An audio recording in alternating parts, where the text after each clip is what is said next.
Thank you, everyone. We hope you've had fun mingling with one another, had a few drinks already. We very much appreciate your time for being here with us this Thursday evening. And with that, we're happy to begin tonight's proceedings. Good evening, ladies and gentlemen, Senior Minister for Sustainability and the Environment, Dr. Koh Poh Koon, EB Impact Board members, distinguished guests, and cherished friends. A very warm welcome to EB Impact's first ever Charity Gala Dinner and Eco Business's Sustainability Leadership A-List Awards ceremony.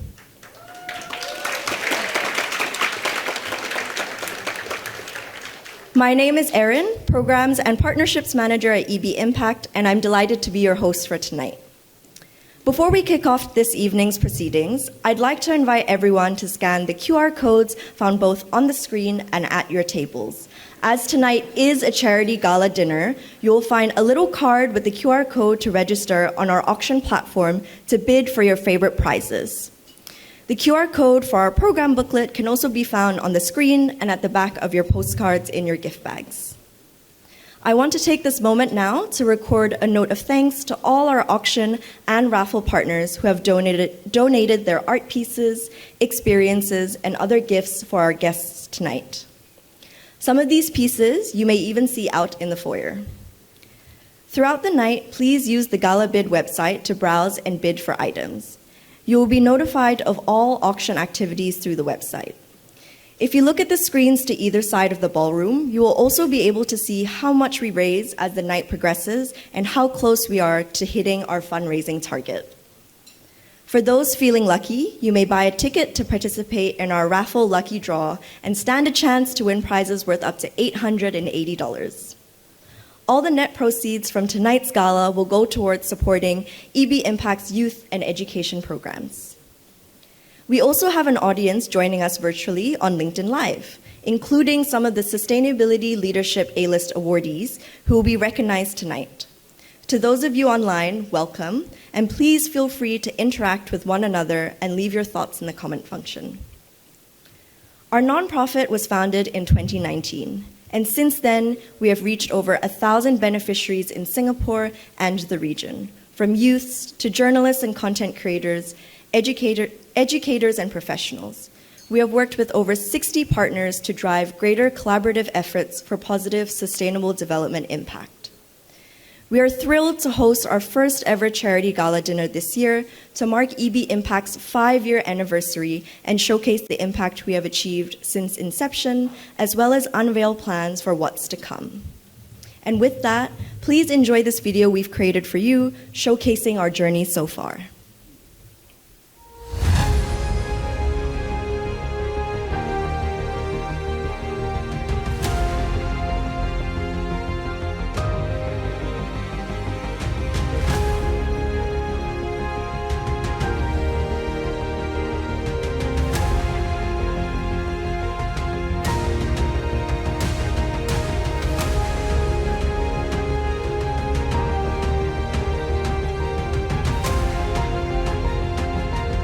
In 2019, it was Eco Business's 10-year anniversary, and we wanted to mark this occasion with a meaningful initiative. We wanted really to focus on youth and education, training and programs in Asia Pacific.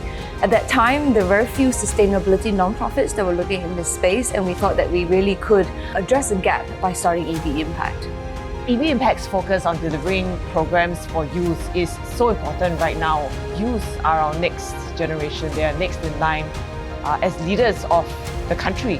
So it makes every sense to tap into that passion and interest.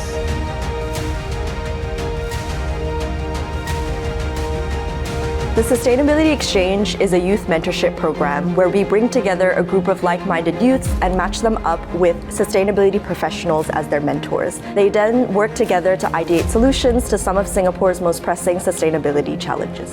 I think it's really important to be empowering the younger generation as they are going to be the leaders of tomorrow, and they really need to be armed with the knowledge and the capacity and the skills to be able to be change makers in society. Prior to entering the program, I had a lot of frustration with the fact that I didn't have an avenue to explore impact creation. So when I got accepted into the program, I was very excited to know that I would be part of a community that was empowering youths like myself to get involved, and not only in broader environmental issues, but also issues in Singapore, very focused on the local community. Over the last 2 seasons, from season 2 onwards, we've also found the opportunity to seed fund and pilot some of their own impactful initiatives that they've come up with. Having gone back to visit the next batch of Sustainability Exchange participants earlier this year, I felt a sense of optimism seeing that there are still so many youths who are passionate and interested in solving a lot of the environmental issues that Singapore was still facing.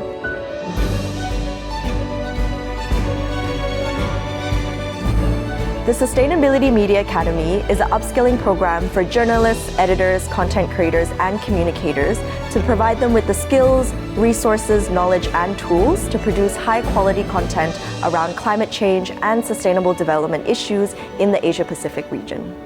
So with the Sustainability Media Academy, this really goes back to the roots of why eco-business was started in the first place, and that really is to inform and educate and be able to put out high-quality content on business and policy news. And we realize that in the region, these issues are very, very hard to report on. They're quite technical and quite complex. Learning how to report a story in a way that accurately describe the problems and allowing the audience to or the reader to feel and resonate with it, because the target is that once people care about it, hopefully they can be part of the solutions. We're thrilled to introduce Retain to Sustain, a groundbreaking project in collaboration with ILS and EB Impact. So nestled in the vibrant city of Malang, we understand the sheer potential of our youths.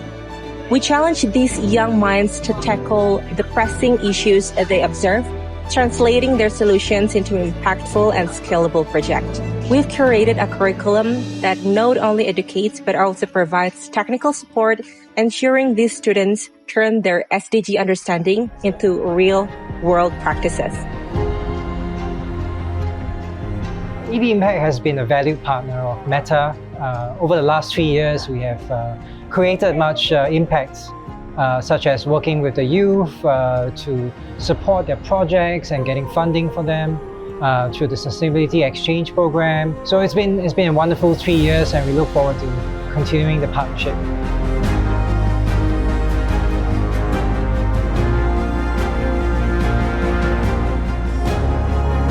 It makes every sense to tap into that passion and interest for youth that live and work in this region.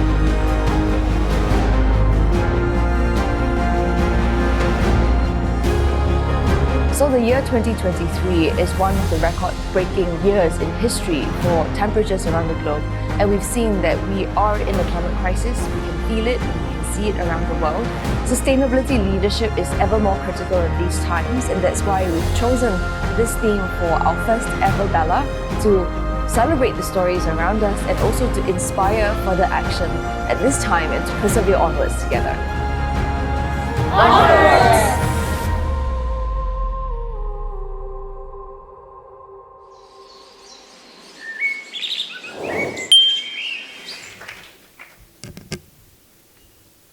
We hope you all enjoyed the video.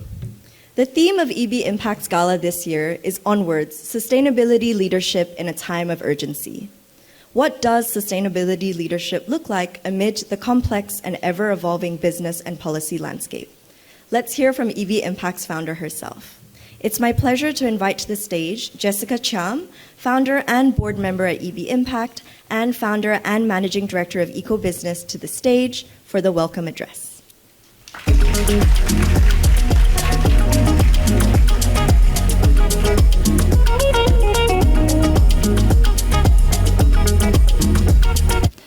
Dr. Koh Poh Kun, Senior Minister of State for Ministry of Sustainability and the Environment and Ministry of Manpower, EcoBusiness and EB Impact board members, our valued partners, distinguished in-person and online guests, ladies and gentlemen, a very good evening to all of you, and a warm welcome to the inaugural Charity Gala Dinner for EB Impact and the 5th Sustainability Leadership A-List Awards.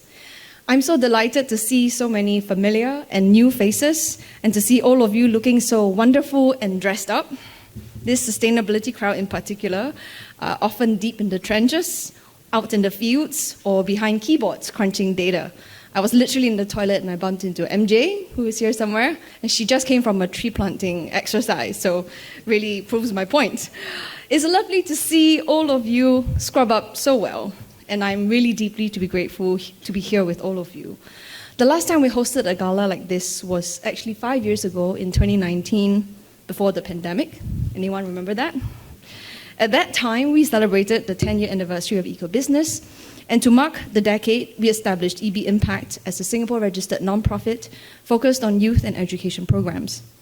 While eco-business remains steadfast on our mission to be the business and policy voice in the region for sustainable development, EB Impact is our youthful cousin, which has galvanized and tapped into the passion of the youth community. You might have spotted a few funny videos on our Instagram that the young team has been putting out on social media in the run-up. Wish I could take credit for it, but no, it's all them, and it's provided us with quite a few laughs. And I'm so proud of what the nonprofit has achieved in these 5 years. During the pandemic, when so much was uncertain, I remembered a conversation with Gavin from Matter, one of our earliest funders, where we were reflecting on the mood then, where we noticed that the youths were more aware, engaged on issues of the climate crisis, inequality, conservation, but they were also going through anxiety, apathy, and this feeling of helplessness about things around them. We wanted to empower them, to provide them with a platform for action, and that's how Sustainability Exchange was born. It was the first of its kind program then, taking youths on a 3-month mentorship journey to build a sustainability project with their mentors, who are experienced professionals, to solve problems that we created, which was aligned with the pillars of the Singapore Green Plan. We then got OCBC to come in and provide seed funding, thank you, for these youth projects so that they could take it from theory to practice. And we also worked with the Ministry of Sustainability and Environment and also the SG Eco Office to host design thinking, storytelling, and impact measurement workshops. And what we've got is a plethora of youth-driven projects that are solving societal challenges, and we can't be more proud of them. Of course, not every single project succeeded. Some of the youths found jobs, some of them dropped out, but many projects succeeded. And I want to note that actually it's the trying that counts, because every youth and mentor that had been through the program made that decision to act on something, and that is truly valuable. To name some of them, we have AgroAth, on a mission to increase awareness and demand for local produce in Singapore through games from our earlier season, who are still scaling their project to this day. And from last year's cohort, Meet the Future, which encourages the use of alternative proteins in local hawker fare through a documentary series. And EcoQuest, which empowers students to reduce energy usage in their schools by providing a platform that incentivizes climate-conscious behavior. We then took this program to Malang in Indonesia in a collaboration with nonprofit I Little Less and social enterprise Buang di Sini, and ran Retain to Sustain, which is a spin-off of Sustainability Exchange that has engaged hundreds of youths in the young, vibrant city. In every single program that we've launched, we are extremely conscious not to duplicate or reinvent the wheel. We want to support and partner existing programs where we add value, and where we identify gaps, we launch new ones. Our second flagship initiative, the Sustainability Media Academy, was the first of its kind in the world, to our knowledge. There was no such platform then, at least in this region, that provided journalists and editors to come together to upskill on climate change and sustainable development reporting, and to share best practices and to fellowship with one another. Again, huge thanks to Meta, who was our first funding partner for this. We subsequently crowded in other partners like Tara Foundation, and our advisory council members such as Walter from MediaCorp, Keith from Temasek, Hedwig, Sonny, and Professor Ang from the NTU School of Communications and Journalism, who all came on board to support the program. We traveled the academy to Malaysia last year, and next month we will be taking it to the Philippines, where we will host a one-day workshop in local language to create deeper engagement and connections with the topic with local journalists and editors there.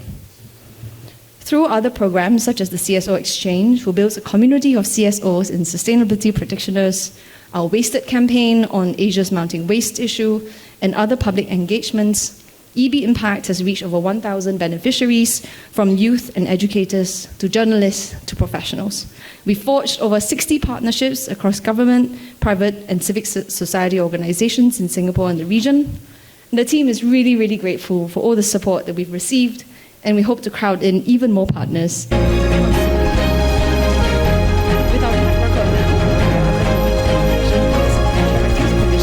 And we hope to achieve IPC status in the coming year or so. And so hopefully, next time when you attend this dinner, you get a tax break. And thank you for being here, even though you don't get a tax break. This brings me to the highlight of this event.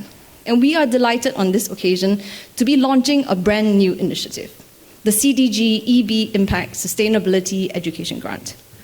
As we surveyed the landscape on what else we can do to empower youths, we realized there is a need for a program that provides financial assistance to deserving youths thinking of pursuing a tertiary degree in the sustainability-focused course.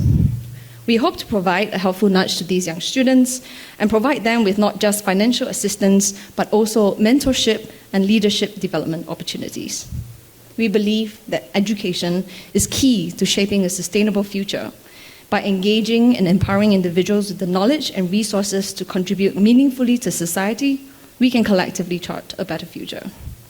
I'm extremely grateful to the chair of ComfortDelGro, management and the board, and we have Philip here, our chair of ARC represented, where I also serve, for supporting this mission as our strategic partner. I didn't untwist them, but I persuaded them. ComfortDelGro has made strides in their sustainability journey, and this reflects the organization's vision to be the world's leading sustainable mobility player. And CDG will also be offering internships to the beneficiaries where suitable. So we hope that the transport story tomorrow is not about Simply Go, but about this initiative. For a start, we will be awarding 10 youths, 8 from Singapore and 2 from ASEAN countries. If you're wondering why, it's because we're very obedient and we're complying with the 80-20 rule of the Charities Commission, where you have to spend 80% of your funds here in Singapore. These youths will be awarded a $5,000 grant at the start of the academic year. This might not be a huge sum to many of those here tonight, but it does make a huge difference to youths in financial need. I myself was a beneficiary of a scholarship program when I joined SPH many decades ago. I wouldn't say how many. And I wouldn't have been able to go overseas and study if not for the financial support it provided. The ability of these grants to support and change lives cannot be underestimated. And so I formally declare the launch of the CDG EB Impact Sustainability Education Grant.